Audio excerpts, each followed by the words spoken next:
golaha wasiirada ee xukuumadda Jamhuuriyadda Federaalka ee Soomaaliya waxa uu maanta yeeshay kulankiisa caadiga ahaa arrimaha golaha wasiiradu ay ka wada hadleen maanta waxa ku jiray falkii foosha xumaa ee shalay ka dhacay Jubbada Hoose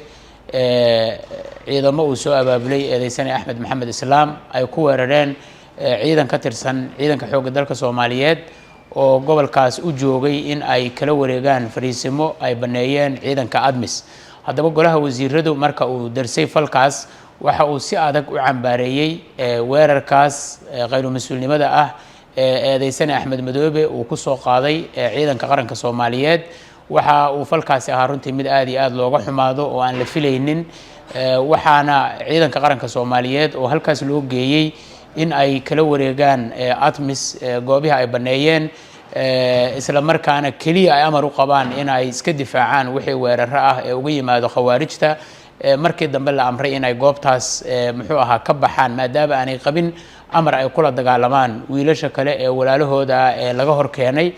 marka golaha wasiiradu waxay falkaas u arkeen mid aad iyo aad u foolxun si aad iyo aad ay u cambaareeyeen waxaana xigi doona insha Allah taala oo ka dhalan doona cawaaqib iyo isla xisaabtan waxa kale oo golaha wasiirada runtii soo gaartay warbixin ku saabsan in kooxaha khawaarijta ah ay kala shaqeeyeen oo gacan ay ka siiyeen eedeysane Axmed Madoobe weerarkaas si gaar ah in ay u suurtageliyeen in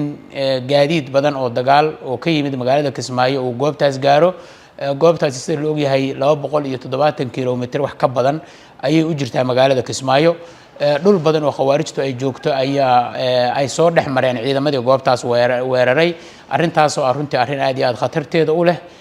arin xoojinaysa shakiga hore looga qabay in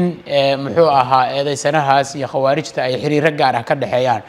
sidaas daraadeed golaha wasiiradu waxa ay isla garteen in loo magacaabo guddi gaar ah oo heer qaran ah oo baaris rasmi ah ku soo sameeya arintaas warbixin dhameystiran oo faahfaahsan ka keena